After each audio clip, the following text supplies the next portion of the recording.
This is an emergency broadcast, and there is something fundamental we should be looking at this in a few moments. To, of course, reconsider this very important issue of concern. So many things are happening, and that, of course, have raised so many concerns to the intent, of course. That we begin to ask whether Nigeria is a company, of course, run by certain individuals, of course, who claim to have the ownership of Nigeria, or is Nigeria a country that is governed by rules and regulations? Is it a country that is governed by constitutions? Is it a country that is governed by law? Is it a country, of course, that has uh, constitutions and are being uh, seen to be running a democratic state? Honestly, I was so much disturbed by what I saw this afternoon. Well, one of the children crawling on the floor, unfortunately, uh, a moving vehicle have to climb the hand of that boy. Is one of these boys loitering about, of course, begging for alms. The motor climbed the boy's hands, and the motor left. And maybe he may not have recognized that, but the boy kept crying. One of these brothers, very young guy. So passing by, I saw him wailing, weeping. I mean, the bruises he sustained when a motor, a speeding motor climbs somebody's hands. You know what? Even an adult will feel the brutal pain. And the boy was just profusing in pain, crying. And when I approached him, I have to stop because the only the cry of that boy should not be ignored. But thank God I was able to stand by and asking. I observed the blood flowing through his injured hands, and I was thinking what could have led to this unfortunate pain. I mean, in the heat of the sun, you can now imagine what I'm saying. So I have to look for pure water to get the boy's head cooled, wash some parts of the blood. I wouldn't cover that picture because it was a very disturbing experience for such a boy to suffer such excruciating pain. And maybe the driver or whosoever riding the car may not have known that such incident happens. Because sometimes you don't have to blame them because these children, I mean, are left at the mercy of whatever happens to them. Unfortunately, their parents uh, possibly are just taking advantage of this, or their guardians taking advantage of their uh, vulnerability, and of course, as exploiting them. Because I don't see in any sane society where such uh, little children should be allowed to be roaming the streets. I mean, without being guided, all in the name of begging for alms. And most of them have suffered some irreparable casualties. When I begin to ask, is Nigeria a company or is it, of course, a country? Uh, what is the role of a country or a government to her citizens? Why should, even at this point, at this 21st century, that children should be allowed to be roaming the streets of Nigeria, of Lagos, without, of course, any strict, uh, of course,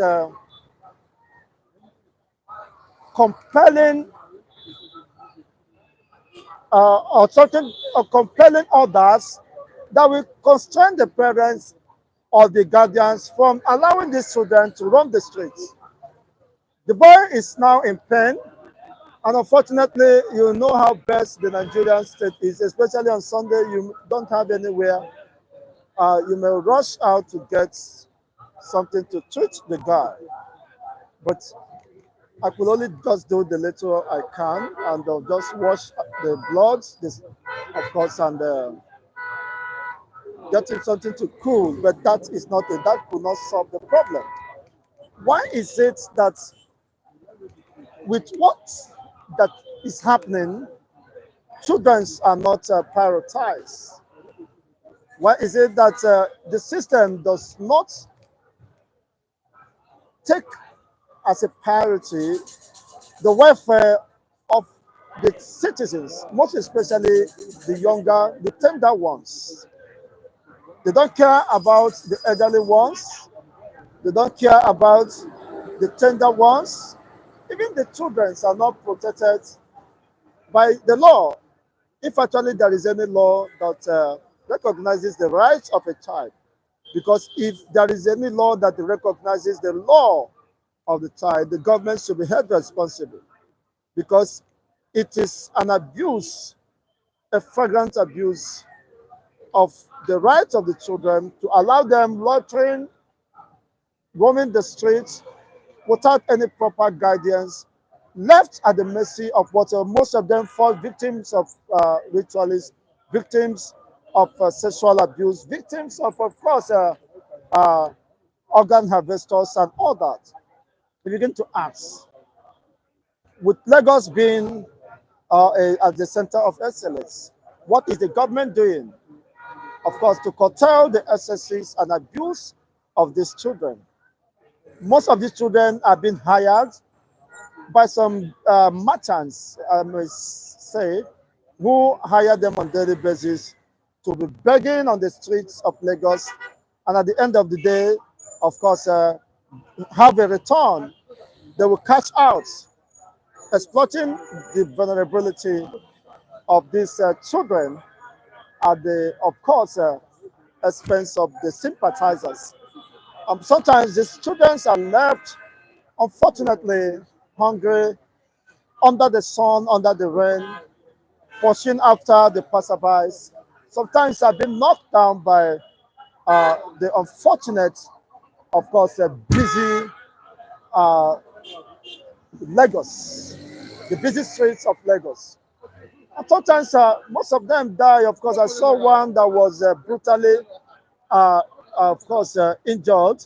Maybe was knocked down by a, a speeding, whether it's downfall or private car, nobody knows. But he was left there. You know the usual thing. Once a car hits you, and nobody to run after the car. This is the Nigerian mentality. You see, the car will speed up. It doesn't concern him. So my area of interest is that, is Nigeria a company that was designed or built, of course, to protect certain interests of the shareholders of those who claim to own Nigeria? Or is it a country where there are rules and laws? And if actually is a company, who owns this company?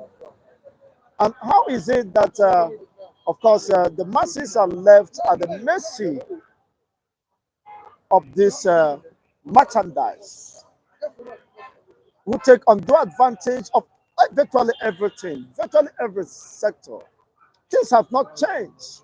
When you study the history of Nigeria, you understand that the political leaders or the supposed so-called heroes of the past led a very destructive foundation, which has brought us to this state of despondency.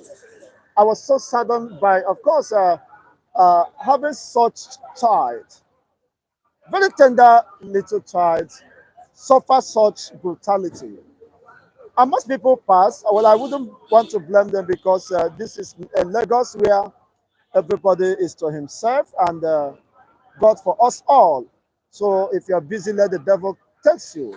After all, it's not the first person that was hit by any moving car, and may not be the end. Of course, will not be the end because of the system uh, that is prevalent, because of the nature of the society, of course, that have neglected the importance and has little or no, of course, value placed on human sanctity.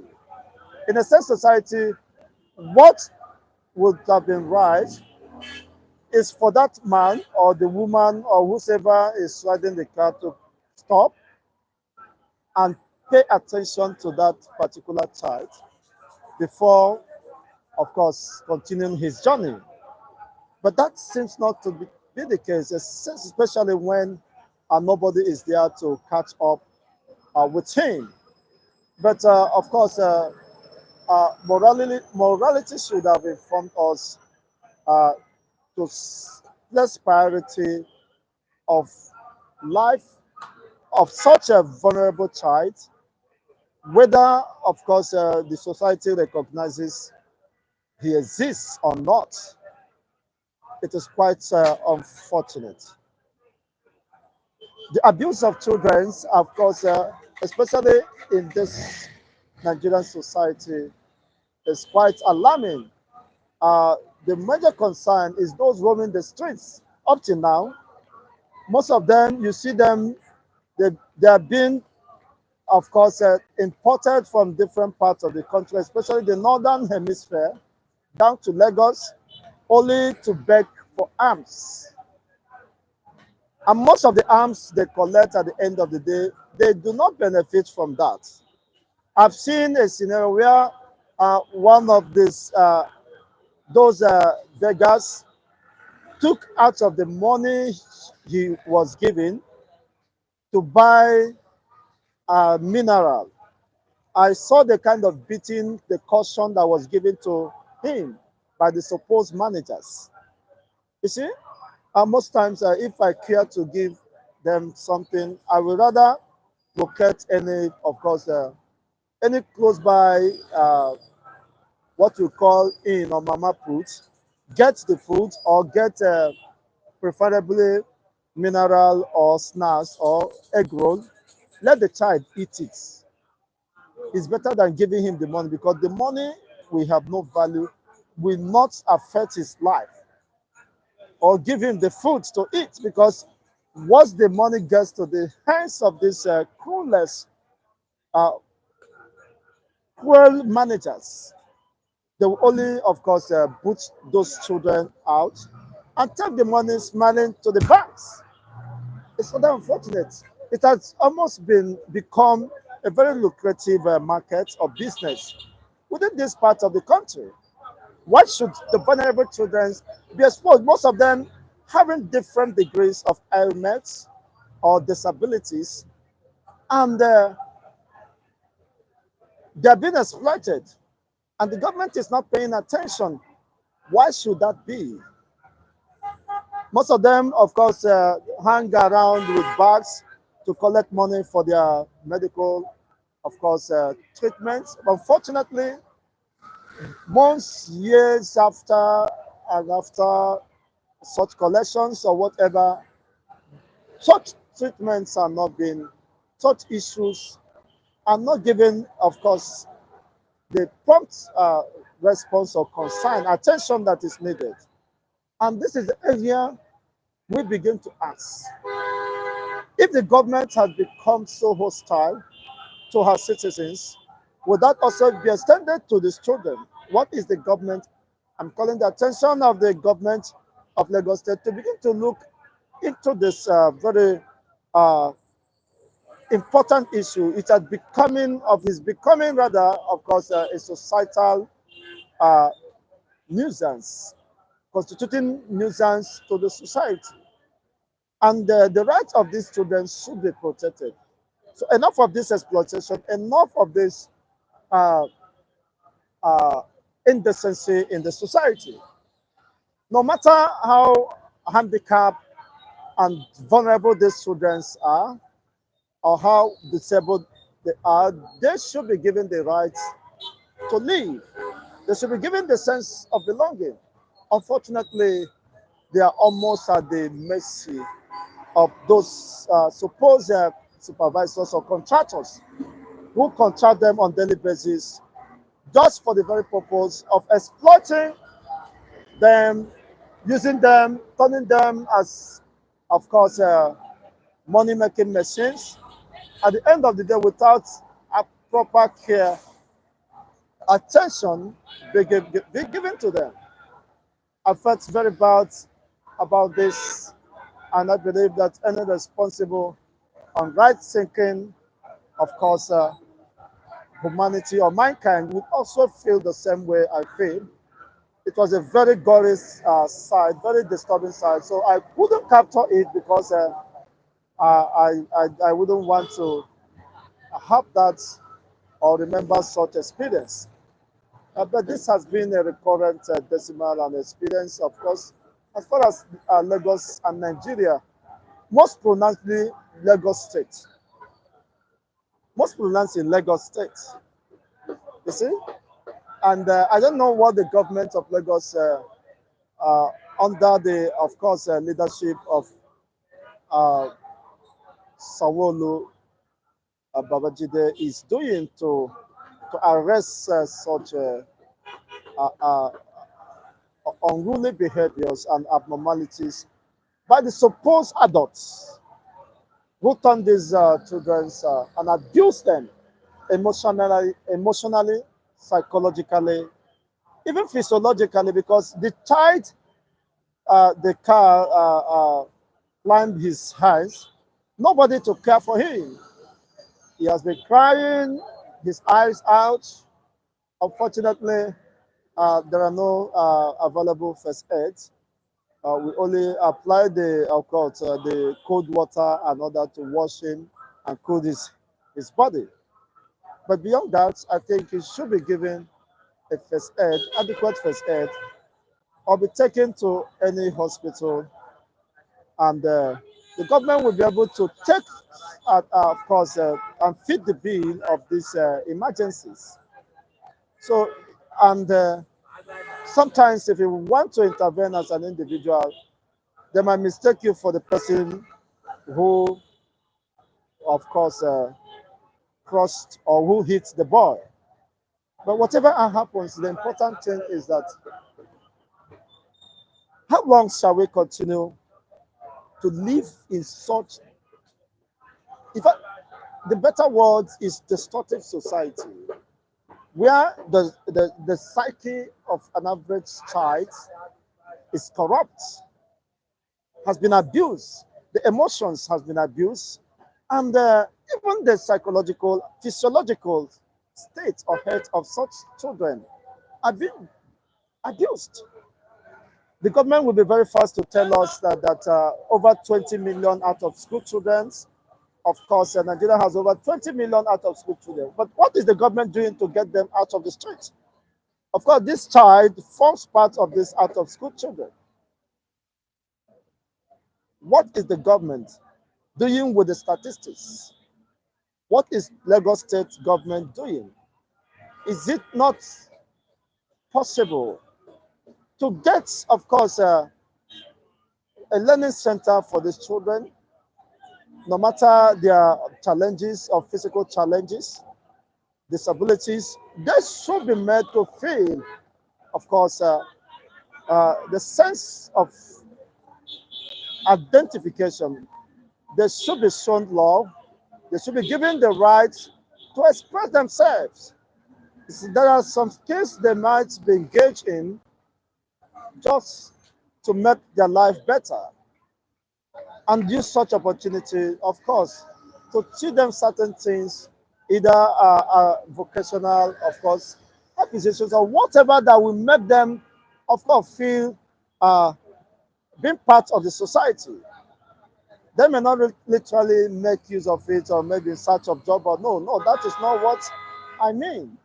They should be given some sense of humanity, and our Lagos State government should begin to look into it, because it is becoming too rampant and constitute some level of nuisance. I don't mean, of course, they should be swept out of the society, but that should be a more proper, of course, way of handling the children and integrating them into the society. Unfortunately, the people move in, the influx of people into Lagos are not being checked, and sometimes the porous borders and free movement seems to encourage this. But even though when they have come, of course, most of them are Nigerians, if not all, or majority of them are Nigerians. Some are Nigerians, some are foreigners, of course, smuggled into this country for arms, begging, and all that. Why not the government give them, of course, prioritize them, profile them, and know how best to help them and discourage this loitering, begging, which exposes them to all manner of hazards. You see, he was fortunate enough, had it been that the driver, the speeding driver, rolled over his head. Maybe it's only his skull or his brain that will just burst, and people, the passerbys, will just be sympathetic. Oh, what happened? You see, it happened because no attention was given to the plight of these people. Is Nigeria a country or a company? If it's a country, if it's a country, what are the visions of Nigeria or the founding fathers of this country? I think it's very important we go back to those drawing boards. What led to the, of course, the merging of Nigerians and the emergence of that name or contraction called Nigeria? What was the intention of those who, of course, pioneered uh, the creation of Nigeria? Some have argued that it was meant to serve the British business interests. But 100 years down the line, will such interests be sustainable? I haven't seen that we have evolved, the population have increased. Will such interests be sustained? If Nigeria has a vision and has a template on how this government or society is structured, are we adhering? Is the leaders of peoples responsible for governance adhering to those templates or roadmap? Where are we going as a nation? Do we have vision? Do we have any long-term, medium, or short-term visions we may want to attain? And how do we assess, of course, the level of compliance, implementation of those policies or visions, and to, of course, review the performance or how far or the impact that has been made so far? It is very important because even in a business setting, every business organization will always have a review of its policies, a review of its set goals and objectives, maybe within the cycle of any business year or whatever undertaking, a space of time which such undertakings are being structured to run. At the end of every year, you should take stock, know whether you are, of course, having a profit or you are running a loss, and know how to re-strategize and get the attention of everyone concerned, of course, for the coming year, in order to ensure that you achieve your objectives and goals in the subsequent year.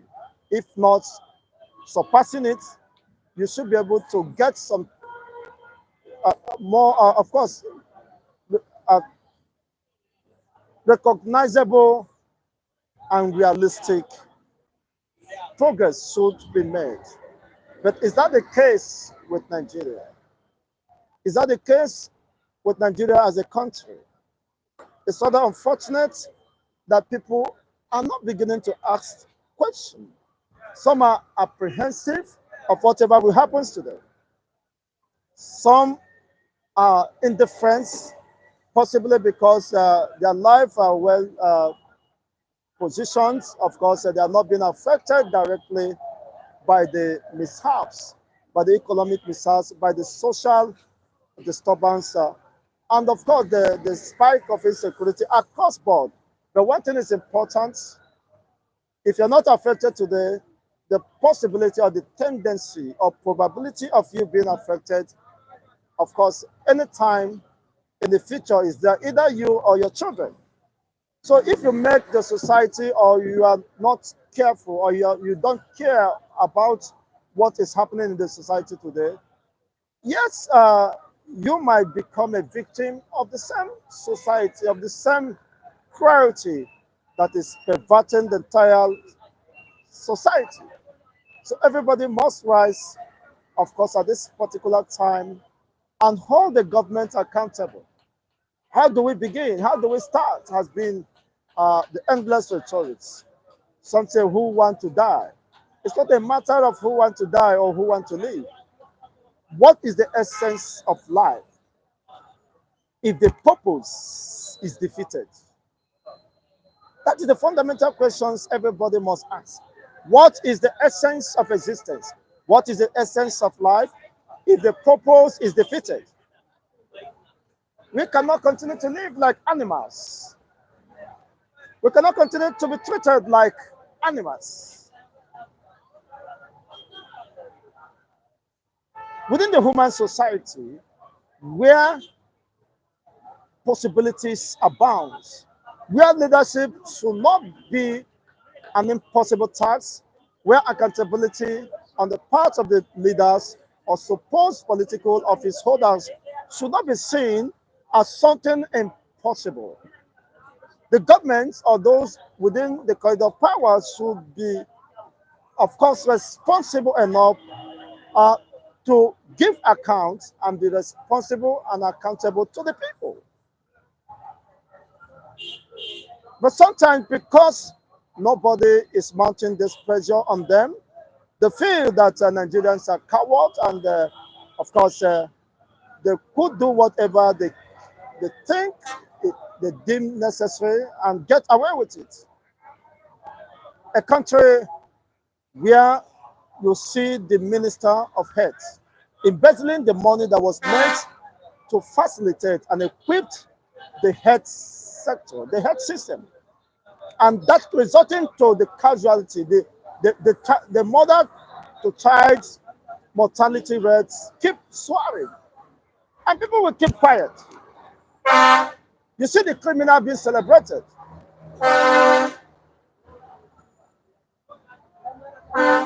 Being given the highest honors in the land.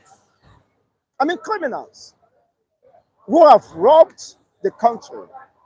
You see some ministers of work, ministers of labor who has embezzled, who filed in their respective, of course, uh, uh, assignments, being celebrated. So how long can we continue to live in such destructive society, tolerating such mediocrity, being encouraged by ethnic and religious bigotry? Yet we suffer, of course, the brunt of this misgovernance. So all Nigerians and concerned humanity must begin to ask questions. What are the rights of Nigerians? What are the rights of children? Are these rights being complied with by the instruments of the state? Who should protect the rights of these children? If not, who and who are saddled with the responsibility? Then we go after them and hold them accountable. What are the civil society or whatever they call themselves doing? How can you, of course, leave crucial issues untouched and disasters keep looming? Unfortunately, not just looming, has catch up with the entire Nigerian system. With what is happening Of course, I met someone who said that Nigeria has been as bad as you can think ever since the inception. He start narrating what happens, of course, that leads to the most brutal experience, uh, wide, wide west, Operation Wide West, that led the most brutal, uh, politically motivated killings in the West, which spread out to other parts of the country, culminating into the Civil War. And unfortunately, Nigerians have not healed, of course, from the wound, from the bruises, from the brutalities, from the loss of this civil war between Nigeria and Biafra.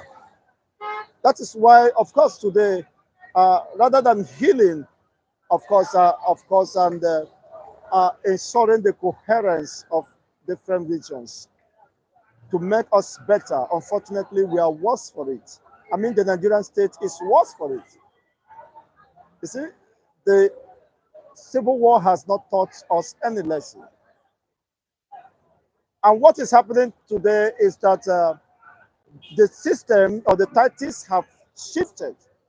Before it was tribal religious sentiments, but before some regions claim, of course, they are more marginalized than others. But a careful and critical examination has proved otherwise, that no part of this country called Nigeria that you do not see some level of wickedness, some level of marginalization, some levels of subjugation within the locals. It is now the political elites ganging up, building up against the masses, the teeming populations of the masses. When you visit, of course, go down to the regions of the East, you see how the governors exploit their people. Of course, money that were meant to develop, build basic infrastructures have been pocketed by the greedy political elites who left the masses almost with nothing. When they are leaving office, they create policies that will continue to rip off the state, impoverish the state. You see them building mansions across the continent of the world, building up skyscrapers because of how the society or the system have encouraged them to do so. And some will claim they have immunity. Which kind of immunity? What immunity is there for a criminal? What is immunity is there for a man who has exploited his own people or her own people for his own personal gains? Go to the north. The north keep complaining. They have the population. They have the majority. But they have the population of armies, of despondency, armies of, I mean, the, how do I describe it? The population seems to become a cause if actually they have the population. But when you look at the north, you saw this is the center of poverty. This is the center of all sorts of diseases, outbreaks. But these people has been within the corridor of powers for several decades. They have governors, they collect the highest allocations. More than 55% of the allocations goes to the northern region. And yet, they complain their regions are poor. Some governors will even lend their voice that we are poor, our people are poor. With allocations based that is shared based on local governments, the number of local governments, and you have more than 55% of those allocations. What have you been able to do with it to better the lot of your people? What are the steps you are taking to address those nagging issues and the fundamental needs of your people. Problems are local. How are you doing to solve the problems of these people? How are you making effort to create wealth, create jobs, create that atmosphere, of course, that will engender and encourage uh, small scale enterprises? Get these children to school, teach them Western education to become better citizens. Rather, you always bank on them, of course, because you have white brainwashed them with religious and ethnic sentiments, of course, to use them for your own political gains. Afterwards, of course, they have been dumped. You can see now in every region, the political elites have ganged up against the masses, exploiting the masses at the expense of the progress, the peace of the same people who unfortunately they claim to represent. The same thing applies. The child abuse cut across, of course, the entire regions, but majorly the northern region. When you sample, of course, take the statistics of those who are begging in the streets of Lagos, most 85% of them are from the north.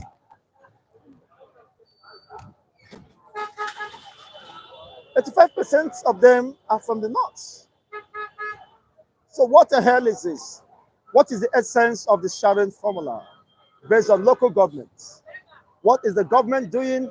I mean, to deliberately and consciously get their own people out of poverty. If those issues, basic issues, have been addressed, and if the government has a robust and sustained program for these young guys, they wouldn't have been moved down to this place uh, for exploitation, for abuse, because I call that an abuse. Imagine that child that was brutally injured this afternoon. You could not tell where his or her mother is. He may not have idea of who his father is, or even his siblings. What a world. And not even the society cares about them. So you can understand the complexity and the plurality of the issue, of course, we are discussing. It's an issue that, of course, that must be given prompt attention and that must be prioritized. What is the government doing? The government of every state, the local government's sharing formula should be held responsible, because all these children are coming from local governments, they're coming from communities. Why can't the local governments do something to take care of these children? Local governments in Lagos, we have about 20 local governments recognized by the federal, which, of course, the sharing formula is based on allocation. What is the government or the local government of this particular Lagos state doing? They may claim, of course, there are more challenges, but how do you prioritize the welfare of the children? How do you ensure that these exploitations going on, deliberate exploitations against the children, against the vulnerable and the handicapped among them?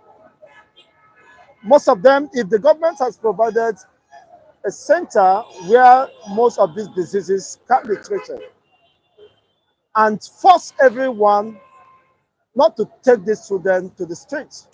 If they have any challenges, there should be some level of course, health insurance or security insurance that could cover them to some certain degrees.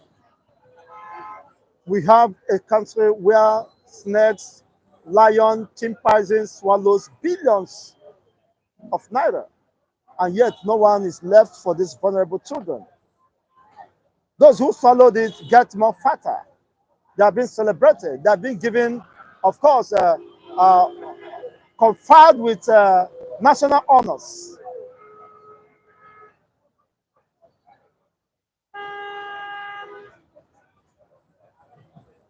Murderers at the cathedral. Why they watch children, of course, languishing in abject poverty, being killed, and nobody cares. That one, nobody cares about that. So the government should evolve, the society should evolve. Yes, we have the plurality of the problem. It is so complex that we cannot solve, but we can start from somewhere. When we begin to pay more priority, of course, to these children, of that will be a way of sanitizing the society because you will be able to sanitize, of course, their thinking, their psyche, their emotions, even to begin to believe in the supposed country that has no plan for them. How do you expect them to believe in a country where they cannot get free education, which is the right of every child? In a society where a country where they cannot get access to potable water, which is the right of every living woman, the right to access to water, good drinking water. Could the government should be accountable to these children, to the population of her population? How can they love a country that has no any plan for them? Even when there are laws and policies that are being politicized, you see, they have been exploited. Even when there are provisions for education, free education for these indigent children, you see the permanent secretaries, of course, as taking the slot for their own wards and children. I said, are these people also vulnerable? I mean, because of it's a federal scholarship, you see them jumping on it,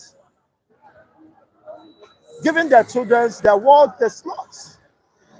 You begin to ask, what kind of society is this?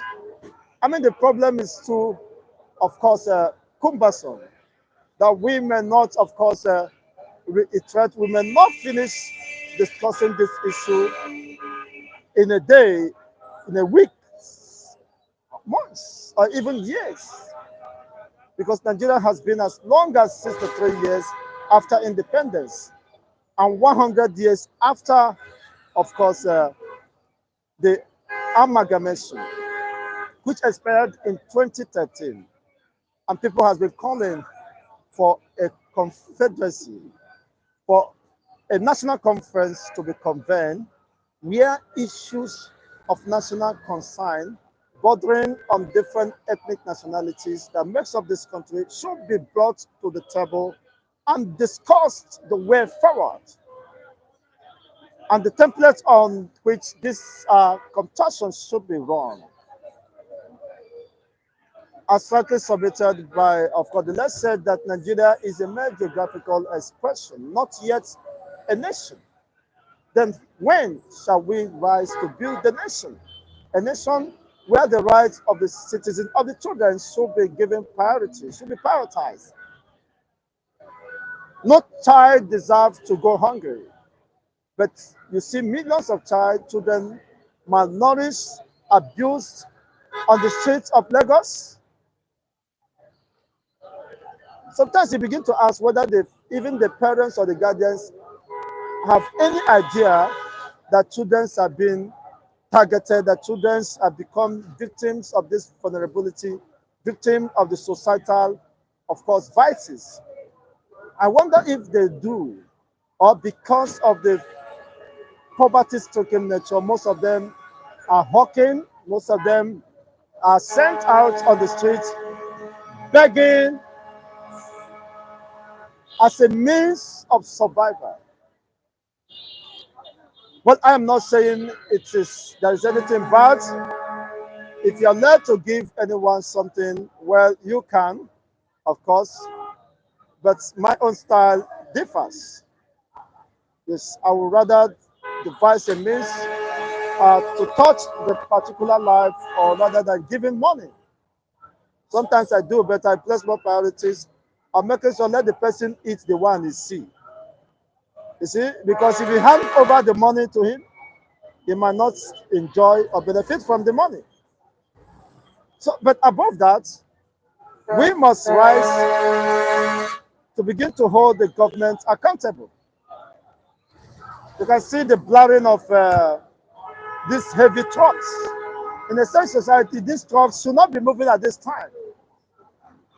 There should be a specific time where these trucks should be allowed to move.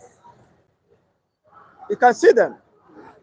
How the trucks are moving, disturbing, of course, disrupting the public peace, blaring the sounds as if, I mean, we're in a mass environment.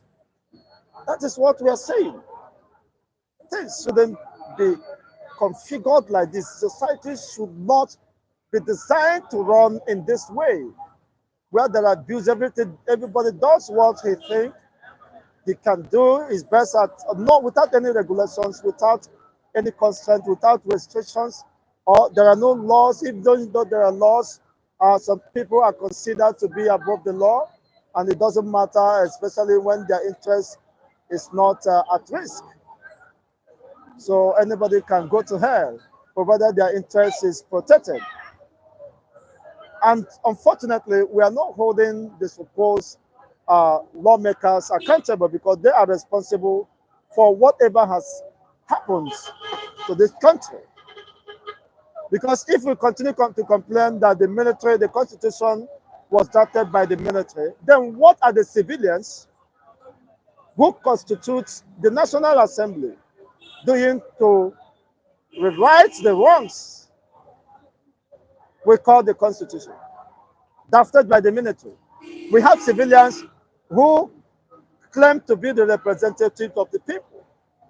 When they get there, they shut the door against the masses and begin to have their own cult of the national sake, and nobody cares, provided they have their children in Western worlds, in one of the best, of course, schools abroad, one of the best medical cares abroad. They can jet out anytime. It doesn't concern them. Just imagine the Labour Party senators and PDP party senators. All of them connived. They conspired against the masses to share the national cake. All of them, nobody could resist. No, 160 million SUVs is too much, of course, for individuals to procure at this particular time of our life and history as a people, where inflation is biting hard, where the poverty rate is alarming, where you have 133 million plus, or if not 180 million people that are multidimensionally poor. You have the National Assembly, which constitutes even the so-called obedient movement. These are just opportunists, unfortunately, who are just looking for opportunity to take their own cult of the national shake. They have no interest of the masses at heart. They are just hiding under certain, of course, disguise to get there. When they get there, they conform with the already, of course, prevailing syndrome, chop by chop. While you have the opportunity, it doesn't matter whatever happens to the masses, and the children are dying.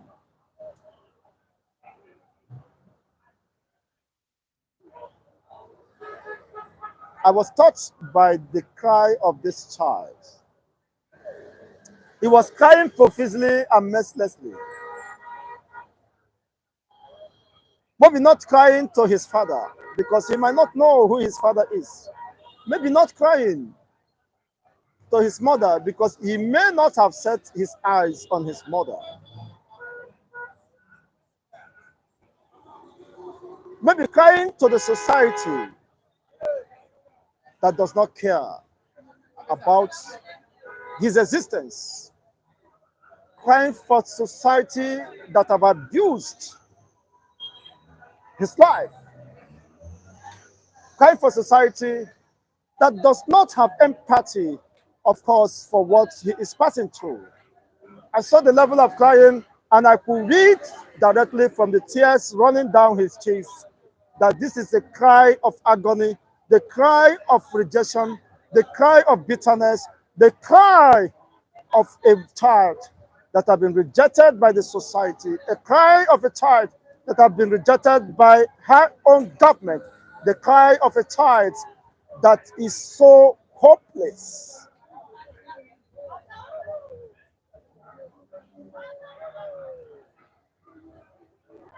And I was moved by that pain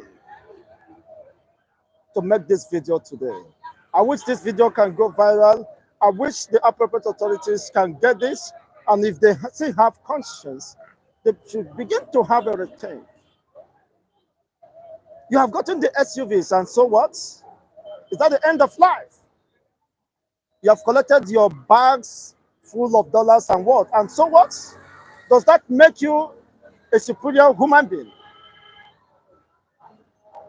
Why not use the opportunity God has given to you to pass bills, to hold the executive responsible, to begin to fix things, to begin to get it right? Why will it be always you, I, I, I? Being so selfish is quite unfortunate.